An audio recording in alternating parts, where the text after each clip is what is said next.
Lorsque Yves Castanou prend les commandes de Congo Télécom, l'entreprise publique se trouve dans une situation critique qui inquiète aussi bien les autorités que les observateurs du secteur des télécommunications en Afrique centrale.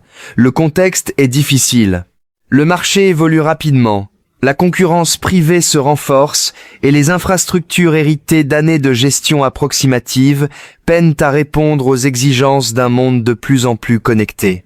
Pour beaucoup d'analystes, la société semble alors condamnée à une lente disparition.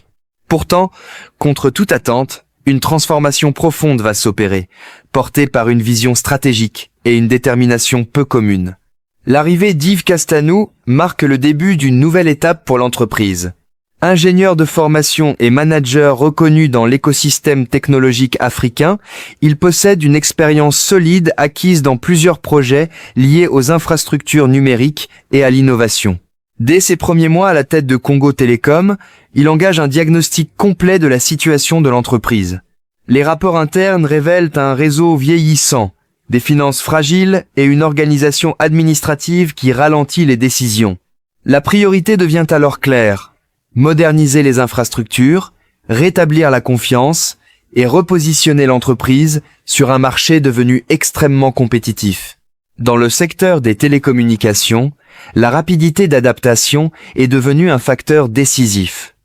Les consommateurs exigent des services fiables, rapides et accessibles. Or, au moment où Yves Castanou arrive, Congo Télécom accuse un retard important face aux opérateurs privés déjà bien implantés. Les investissements dans la fibre optique et les technologies de transmission de données restent insuffisants. Les infrastructures sont souvent fragmentées et la couverture du territoire demeure inégale. Pour inverser cette tendance, le nouveau dirigeant décide de mettre en place un plan de transformation ambitieux. L'une des premières décisions consiste à lancer un vaste programme de modernisation du réseau. Cette initiative vise à renforcer la capacité de transmission des données et à améliorer la qualité des services offerts aux particuliers comme aux entreprises. La fibre optique devient un pilier central de cette stratégie. En développant progressivement un réseau national plus performant, Congo Télécom cherche à répondre à la croissance rapide de la demande en connectivité. L'objectif n'est pas seulement technique. Il s'agit aussi de repositionner l'entreprise comme un acteur stratégique du développement numérique du pays. Mais moderniser un réseau ne suffit pas à sauver une entreprise. Yves Castanou comprend rapidement que la transformation doit également être organisationnelle et culturelle. Les équipes internes doivent retrouver confiance et motivation. Plusieurs programmes de formation sont alors lancés afin de renforcer les compétences techniques des employés. La direction encourage également l'innovation et la responsabilisation des équipes. Dans un secteur aussi dynamique que les télécommunications, la capacité à s'adapter et à proposer de nouvelles solutions devient un avantage essentiel. La question financière constitue également un défi majeur.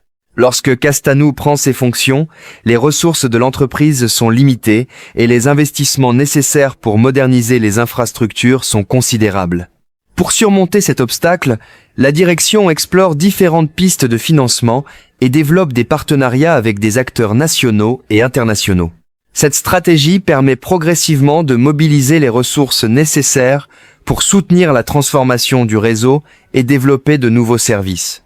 Dans le même temps, la direction entreprend de réorganiser certains processus internes afin d'améliorer l'efficacité opérationnelle. Les procédures administratives sont simplifiées, la gestion des projets devient plus structurée et la communication entre les différents départements est renforcée. Ces changements peuvent sembler techniques, mais ils jouent un rôle crucial dans la capacité de l'entreprise à mener ses projets à bien.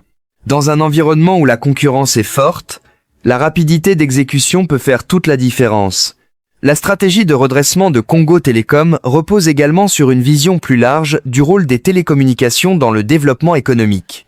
Yves Castanou défend l'idée que la connectivité constitue aujourd'hui un levier essentiel pour la croissance et l'innovation. En améliorant l'accès à Internet et en renforçant les infrastructures numériques, l'entreprise contribue indirectement à soutenir de nombreux secteurs d'activité, de l'éducation au commerce en passant par les services publics. Cette vision se traduit par une volonté d'élargir les services proposés. Au-delà de la simple fourniture d'accès à Internet, Congo Télécom explore de nouvelles offres destinées aux entreprises et aux institutions. Les solutions de connectivité sécurisée, les services de transmission de données et les infrastructures numériques deviennent progressivement des axes de développement importants. Cette diversification permet à l'entreprise de renforcer sa position sur le marché et de créer de nouvelles sources de revenus. Au fil des années, les premiers résultats de cette stratégie commencent à apparaître. La qualité du réseau s'améliore, la couverture s'étend et les services deviennent plus fiables. Les utilisateurs constatent progressivement les changements. Pour les entreprises locales, l'amélioration de la connectivité représente une opportunité importante. Dans un monde où le numérique occupe une place croissante, disposer d'infrastructures performantes devient un atout stratégique. Cependant, le chemin vers le redressement n'est pas sans obstacles. Les défis techniques, financiers et institutionnels restent nombreux. La transformation d'une entreprise publique nécessite souvent du temps et une coordination étroite entre plusieurs acteurs. Les décisions doivent tenir compte des réalités économiques, mais aussi des attentes politiques et sociales.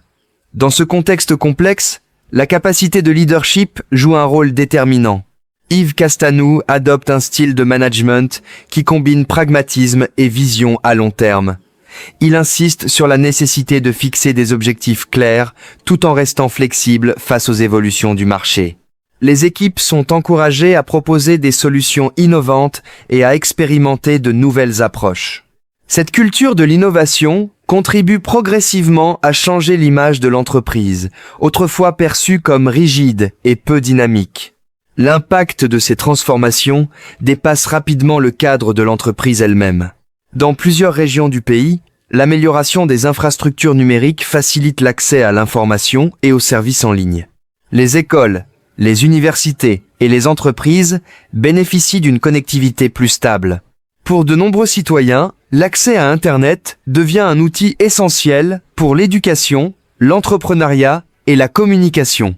Dans l'écosystème technologique africain, l'expérience de Congo Télécom commence à susciter l'intérêt.